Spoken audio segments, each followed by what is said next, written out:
Gold, trusted gold buyers. మీరు తాకట్టు పెట్టిన బంగారాన్ని విడిపించి ఈ రోజు ఉన్న మార్కెట్ ధరకు కొనబడను.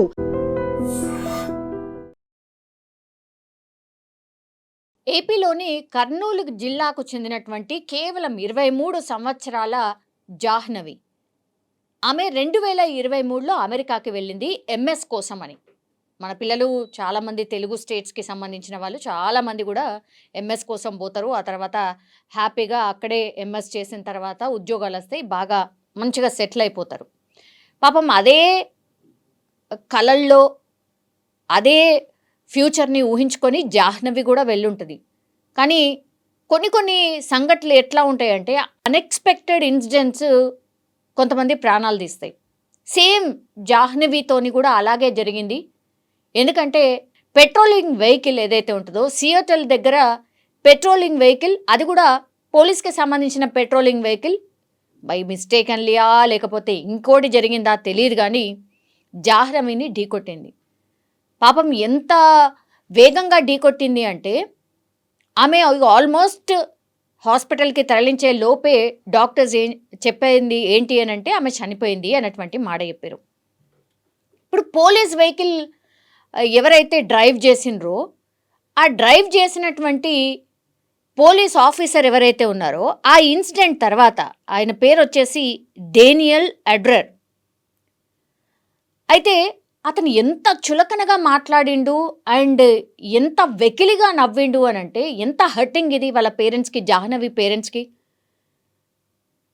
ఈమెకు అసలు ఏ వాల్యూ లేదు, పెద్ద నేను మిస్టేక్ కూడా చేసినట్టు అనుకోవట్లేదు, నేనెందుకు పనిష్మెంట్ ఫేస్ చేయాలి అన్న టైప్లో మాట్లాడిండు. ఈ ఇన్సిడెంట్ తర్వాత నీ ఎక్స్ప్లెనేషన్ ఏంటి అని హయ్యర్ అఫీషియల్స్ అడిగితే దీంతో కేసు ఫైల్ అయింది, ఆయన మీద విచారణ జరిగింది. 2023లో జరిగితే 2026 ఈరోజు మనం ఉన్నది 2026 ఫిబ్రవరిలో కదా, 2023 జనవరిలో జరిగింది ఈ ఇన్సిడెంట్. సో కేసు అంతా అయింది, విచారణ చేసిండ్రు, అదంతా చేసిన తర్వాత ఈ వెకిలిగా నవ్వినటువంటి ఢీకొట్టినటువంటి పోలీస్ ఆఫీసర్ ఎవరైతే ఉన్నారో సియోటల్లో అతన్ని ఉద్యోగం నుంచి సస్పెండ్ చేసిండ్రు ఈ కేసు విచారణ అయ్యేంత వరకు. బట్ ఆయన బిహేవియర్ వల్ల ఈ సియోటల్కి సంబంధించిన పోలీస్ వ్యవస్థ మీదనే పూర్తి స్థాయిలో ప్రభావం చూపించిందట. అడపాదడపా ఏమన్నా లీవ్లో లేకపోతే తొందరగా పోతాం సారనో ఇట్లాంటి ఏమన్నా అడిగినా సరే పూర్తిగా స్ట్రిక్ట్ చేసేసి పడేసిండ్రట. ఎవరు ఎటు కదలేదు లేదు, మీ డ్యూటీ మీరు సక్రమంగా చేయాల్సిందే. అట్లాగే ఇట్లాంటి యాక్సిడెంట్లు చేయడమే కాకుండా వెకిలిగా నవ్వడం ఏంది, ఇది పోలీస్ వ్యవస్థ మీదనే ఒక మచ్చ కాదా అనేటువంటిది ఆ పోలీస్ అఫీషియల్సే ఇప్పుడు ఈ పోలీస్ ఆఫీసర్ ఎవరైతే యాక్సిడెంట్ చేసిండో ఆయన గురించే కాదు, పూర్తిగా డిపార్ట్మెంట్ మీదనే స్ట్రిక్ట్ ఆర్డర్స్ జారీ చేశారట. ఒక్క పోలీస్ అఫీషియల్, అది కూడా మన ఇండియాకి సంబంధించిన వ్యక్తి, వాళ్ళు ఎట్లా ఆలోచించిండ్రు, ఈ ఒక్క పోలీస్ ఆఫీసర్ ఎట్లా ఆలోచించు, కనీసం పశ్చాత్తాపం ఉండాలి కదా. ఓ మనిషి పాపం ప్రాణం పోయిందే అన్న పశ్చాత్తాపం లేకుండా అసలు తనకి ఏ వాల్యూ లేనట్టుగా మొత్తం తీసి పడేసి తర్వాత మరి భరణం కింద ఏదో ఒకటి ఇవ్వాలి కదా, దీనికి సంబంధించి నువ్వు ఈ మిస్టేక్ చేసినావు కదా అని అంటే గట్టిగా నవ్వుతూ ఏంటి అసలు ఆమెకి ఏం వాల్యూ ఉందని, నేనెందుకు కట్టాలి, నేనెందుకు పనిష్మెంట్ ఫేస్ చేయాలి అన్న టైప్లో మాట్లాడింట.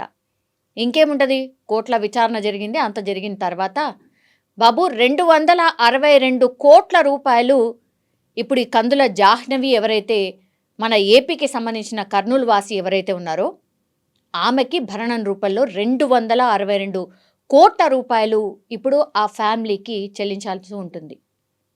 అంటే ఇక్కడ చూడండి, సరే పాపం పోరాని ప్రాణం పోయింది, ఎంఎస్ కోసం ఏదో పాపం కష్టపడి వాళ్ళ పేరెంట్స్ పంపించి ఉంటారు, పంపిస్తే చేసిందే మిస్టేక్.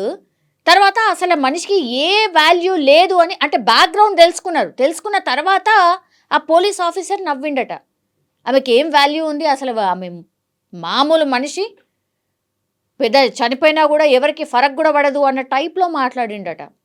ఎవరు ఆ జడ్జి చేయడానికి, అతనెవరు?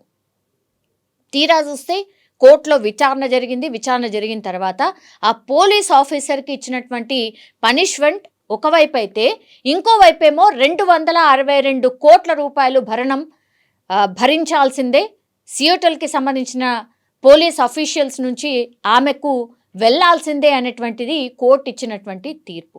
నిజంగా హ్యాట్స్ ఆఫ్. అమెరికాలో మన ఇండియన్కి దక్కినటువంటి న్యాయం. సరే, పోరాని ప్రాణం పోయింది, ఇప్పుడు అమ్మా నాన్నలకి జాహ్నవిని తెచ్చి ఇవ్వగలుగుతారా అనేది ఒకటి. 2023 నుంచి 2026 వరకు వాళ్ళు వెయిట్ చేశారు చూసారా న్యాయం కోసము.